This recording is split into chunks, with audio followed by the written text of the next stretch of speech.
Are you looking to work as a data analyst? Here is a step-by-step guide to building your perfect data analyst resume.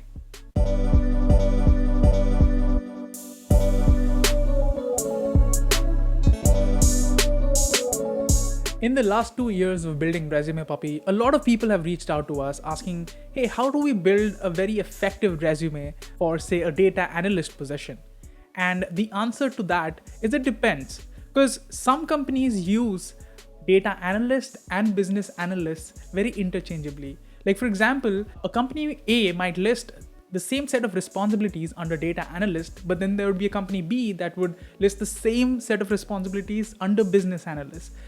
And we have also noticed that sometimes people also use data scientist and data engineering interchangeably with data analyst. So that's why one size does not always fit all.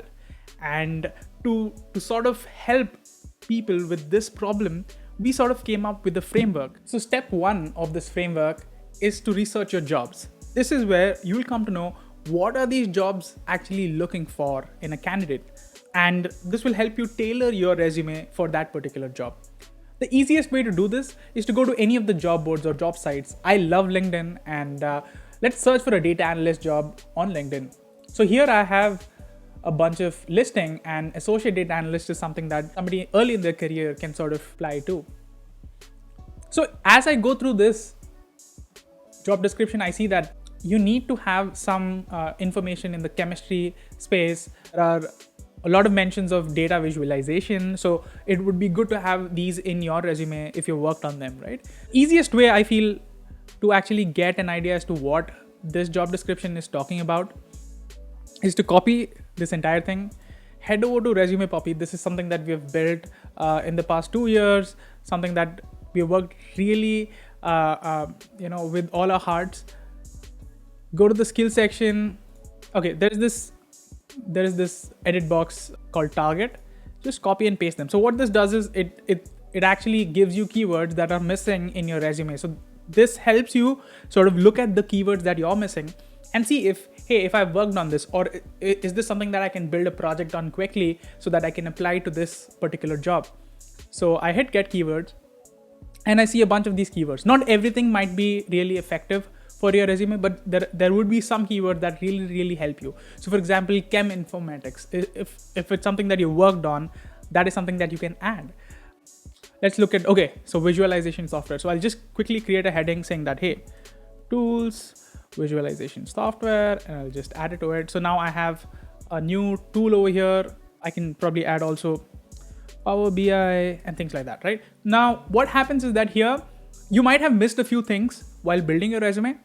This will help you identify those gaps and add it to your resume. Moreover, don't stop at the skill section. Make sure that you add this into your experience or project sections as well, because that's where a recruiter or a hiring manager could read where have you used these particular tools that you mentioned in your skill section, right? So this was step one. Step two of this framework is to identify a structure for your resume that works really well. Firstly, most people make these mistakes of adding a lot of color, a lot of graphs, a lot of information that's not usually processed well by, say, an applicant tracking system, or even is very confusing for a recruiter to actually look at it and identify what are your key skills and competencies. It's very necessary to make your resume as simple as possible, having minimal colors, and making sure that you do not add things that are not relevant to that job. Usually things like a photograph or like an infographics would not be required for most jobs unless you're in that industry, right? The most simple structure usually ends up working really well. And here are some of the titles or subtitles that we think you need to have. One is about and summary. Now, if you don't have a lot of experience and you don't have too much to write in your about, I would say skip it.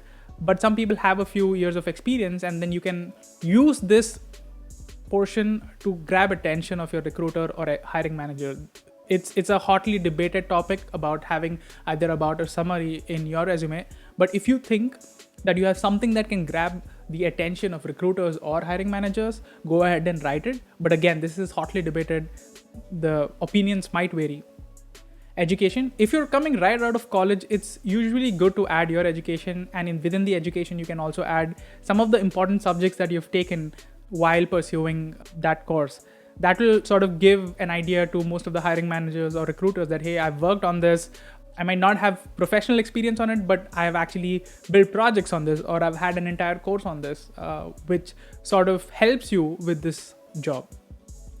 Projects. I think if you're coming right out of college or have just an year of experience, having very relevant projects is very important, because that sort of shows the recruiter or hiring manager that you're really interested in what you do and you have built a lot of things on your own. And considering you don't have experience, this adds to those experiences, right? And mainly the thing is, most people, when they're hiring you, they don't want to spend way too much resources on sort of training you. So if you already know a lot, know how to work in a team, what kind of project management softwares you've used, what kind of tools you've used for visualization or data cleaning and things like that, right?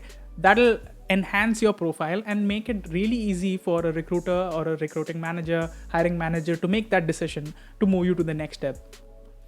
MOOC courses, yeah. So a lot of people do really interesting MOOC courses that can add value. Sometimes there are subjects that you've not learned at college. There are some subjects that they don't teach. Like, for example, project management might not be taught. Working with Jira might not be taught. If you come in with all of these extra skills, it really helps. One more thing I would like to add is, if you don't want to waste too much time thinking about the structure of your resume, you're always free to use Resume Puppy. It's free. You can build an amazing latex resume on Resume Puppy, and all the structure is already set. You can move around the structure. You can get a latex resume.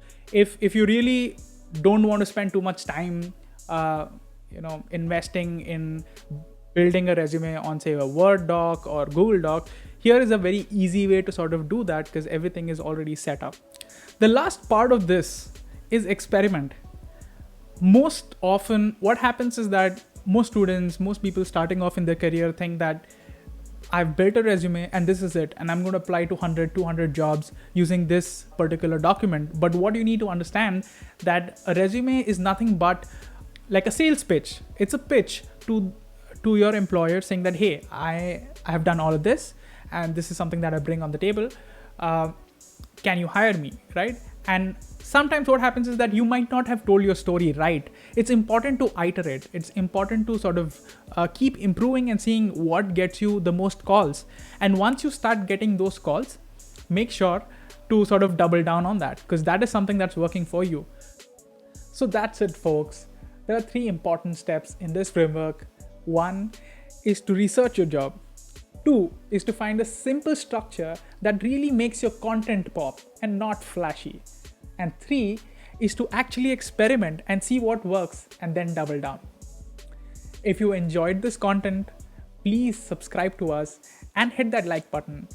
Make sure to check Resume Puppy and tell us in the comments what you want to know more about, and we will make sure to make content on that.